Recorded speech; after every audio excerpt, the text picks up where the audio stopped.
I see you. You've come back once again to the quarters of chaos. Please, step into the light, for it is the only place that the shadows cannot reach. I am the old man, and I would like to show today some of my progress in this long war. I have decided to do some Red Corsairs. I have always liked the story of the Red Corsairs. I don't want to delve into it all right now, but they were once a noble chapter, the Astral Claws, who did everything they were asked by the Imperium. Then one day, Huron, their chapter master, asked for aid from the Imperium.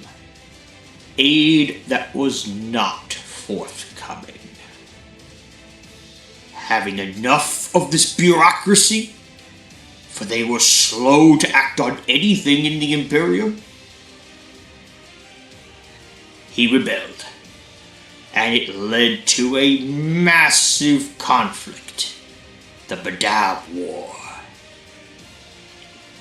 Finally, he lost and retreated into the Maelstrom, a sort of mini Eye of Terror, if you will, a warp storm where there were many planets filled with demons, but also pirates, desperados, those who just did not belong or want to belong to any of the other civilizations in the galaxy.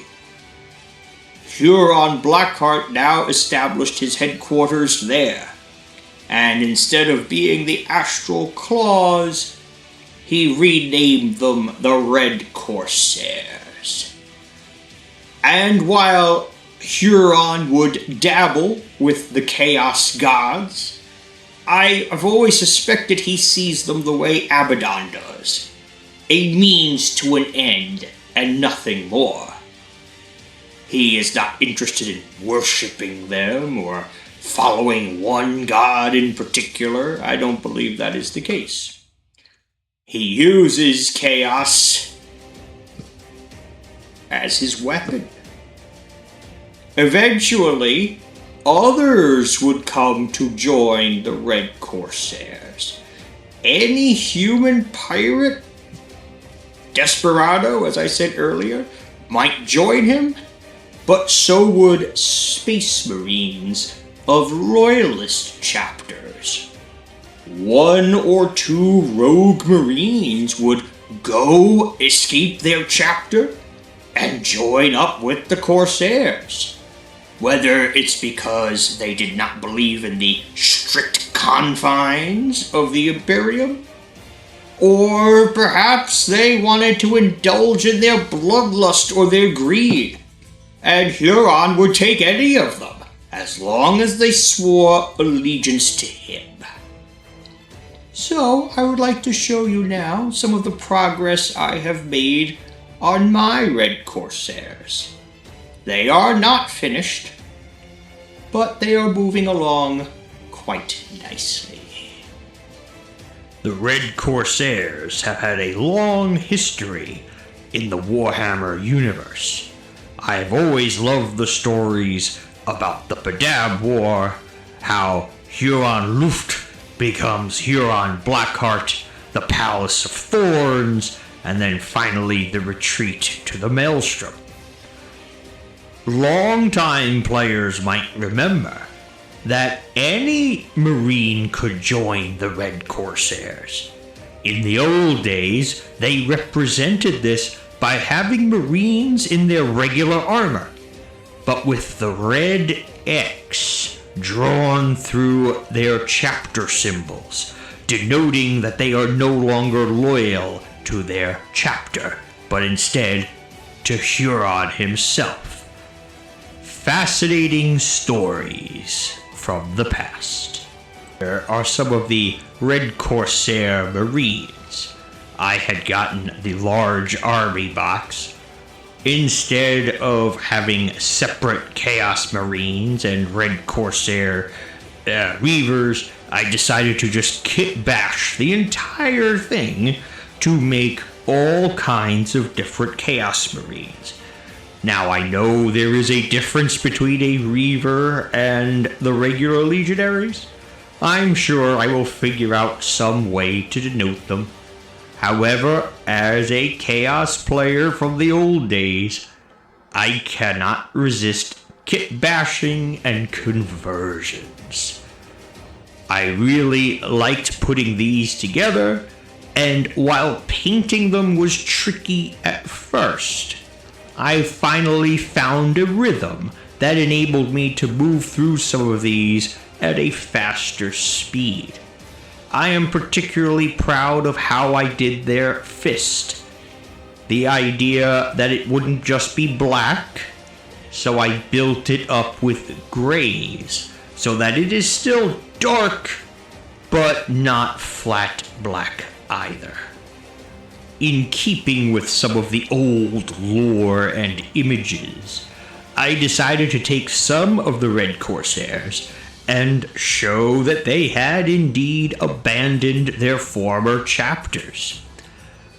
Rather than paint them up as an ultramarine or a white scar or what have you, I decided to paint their armor in Red Corsair colors, but their one shoulder pad would show their former allegiance. And yes, I drew the red X through it, just like they would have done way back in the old days. So here we have an Ultramarine, an Imperial Fist, a White Scar, and if you look really closely, a Black Legionnaire.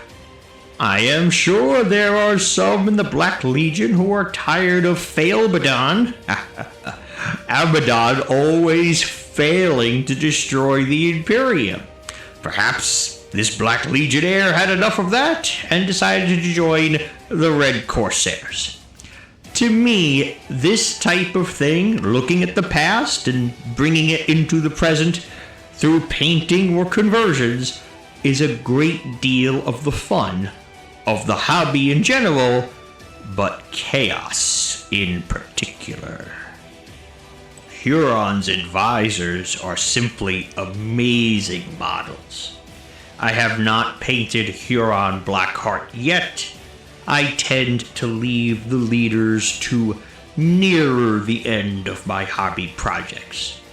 Those that I did complete, the Executioner, the Sorcerer, and the Medic, they are each great models. I am particularly impressed with the Medic, the Apothecary. It's just an awesome model. He is staring down at a Red Corsair who is obviously alive, injured, and he's grasping at his cloak, trying to perhaps beg or bargain for his life.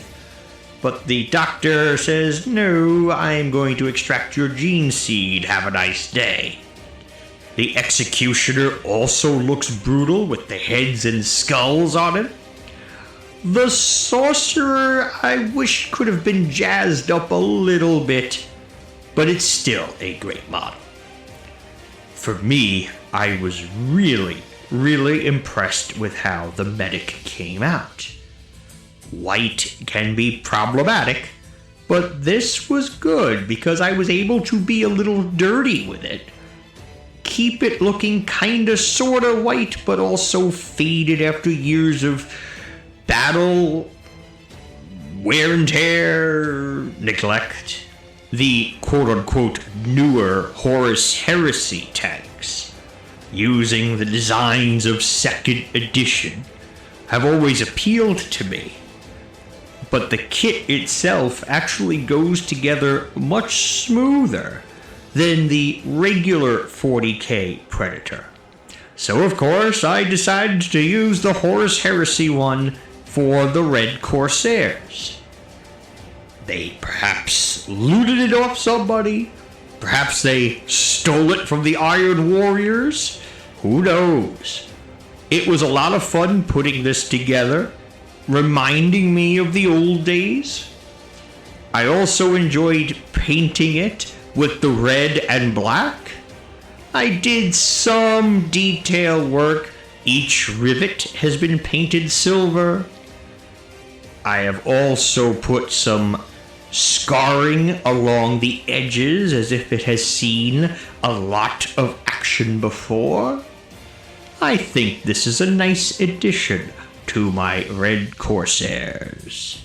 Of course, no Chaos Warband would be complete without the Defiler. Now I know, the Defiler has gotten a lot of flack lately for being overpowered. Now, of course, firstly, GW always does that. The newest kit is also the strongest. It's already been nerfed a little bit with 11th edition. It will be nerfed again, I am sure. The reason I got it, of course, is because I had Defilers from the old days. So I could not resist a Defiler now, certainly, whatever its rules are. It is certainly a vast improvement over the old one. And what I really like about it is that it is reminiscent of the old one, but with all the bells and whistles we would expect from a new kit. I had a blast painting it, and knowing now how it goes together, I intend to do one for my Death Guard as well. But obviously, now that I know how it goes together, I will be doing some of the good old Chaos conversions. I really like this model. I just would like to mention that it was my son, who is a young Warhammer enthusiast, who encouraged me to do the Red Corsairs. So, that is the beginning of my Red Corsairs army. Some would say, of course, the Red Corsairs and Huron Blackheart are heretics. Others might say that he had the right idea, that for too long the Imperium ignored their citizens, ignored even their leaders. I hope you have found the look at my Red Corsairs to be interesting, or perhaps even inspiring. I will continue to show more of the Red Corsairs as the army develops. With that, I believe you must make your escape now from the corners of chaos. Just remember one thing. Editions may come and go, but chaos is eternal.